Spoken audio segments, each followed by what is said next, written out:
بسم اللہ الرحمن الرحیم۔ پروفیسر آرنلڈ کا وہ واقعہ جو شبلی نعمانی مرحوم نے اپنے روم و شام کے سفر نامے میں لکھا ہے، اس واقعے سے اندازہ لگایا جاتا ہے کہ اس غیر مسلم کے دل میں وقت کی کیا قدر اور علم کا کتنا جذبہ ہے۔ وہ لکھتے ہیں، بدن سے چونکہ دلچسپی کے نئی سامان پیدا ہو گئے تھے، اس لیے ہم بڑے لطف سے سفر کر رہے تھے، لیکن دوسرے ہی دن ایک خطرناک واقعہ پیش آیا جس نے تھوڑی دیر مجھے پریشان رکھا۔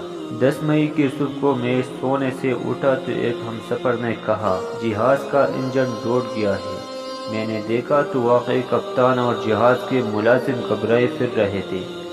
انجن بالکل بیکار ہو گیا تھا اور جہاز نہایت آہستہ آہستہ ہوا کے سہارے چل رہا تھا۔ میں سخت گھبرایا اور نہایت ناگوار خیالات دل میں آنے لگے۔ اس بے چینی میں اور کیا کر سکتا تھا؟ دوڑا ہوا مسٹر آرنلڈ کے پاس گیا۔ وہ اس وقت نہایت اطمینان کے ساتھ کتاب کا مطالعہ کر رہے تھے۔ میں نے ان سے کہا کہ آپ کو کچھ خبر بھی ہے؟ بولے، ہاں، انجن ٹوٹ گیا ہے۔ میں نے کہا، آپ کو کچھ بے چینی نہیں؟ یہ کتاب دیکھنے کا موقع ہے کیا؟ فرمایا، جہاز کو برباد ہی ہونا ہے تو یہ تھوڑا سا وقت اور بھی قدر کے قابل ہے، اور ایسے قابل قدر وقت کو رائگاں کرنا بالکل بے عقلی ہے۔ ان کے استقلال اور جرأت سے مجھ کو بھی اطمینان ہوا۔ یہ چیز تو تھی مسلمانوں کی اپنانے کی، لیکن افسوس اپنایا اسے مغرب نے۔